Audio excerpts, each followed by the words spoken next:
इस शख्स को बचाया जा रहा है, उसकी सियासत देखो जरा। जब हुकूमत से निकला तो कहता साइफर आ गया, अमेरिका ने मेरी हुकूमत के खिलाफ साजिश कर दी, गुलामी नामंजूर, अमेरिका के आगे झुकेंगे नहीं, और अब पांव में गिर गिर कर अमेरिका से माफी मांग रहा है।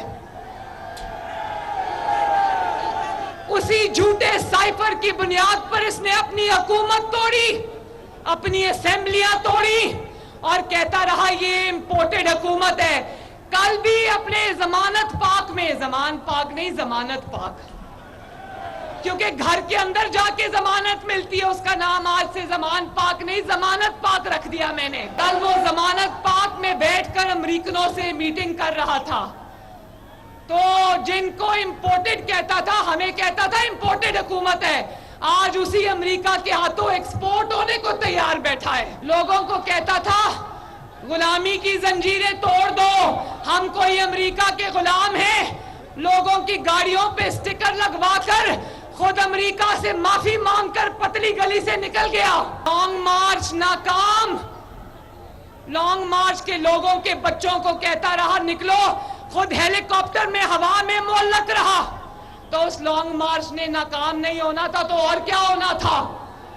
उसके बाद आ जाओ जरा जेल भरो तहरीक के ऊपर। कल जेल भरो तहरीक भी अपनी आहों और सिसकियों के साथ इख्तिताम को पहुंची और कहते हैं वो जेल भरो तहरीक अब मैंने मुअत्तल कर दी। भाई वो जेल भरो तहरीक तो पहले दिन शुरू नहीं हुई, तुमने मुअत्तल कैसे कर दी? जिस असेंबली से निकला, जिस असेंबली से बड़ी अकड़ से निकला था कि ये पड़े हमारे इस्तीफे, हम असेंबली छोड़ के जा रहे हैं, अब रोज उसी असेंबली में वापस जाने की मिन्नतें करते हैं।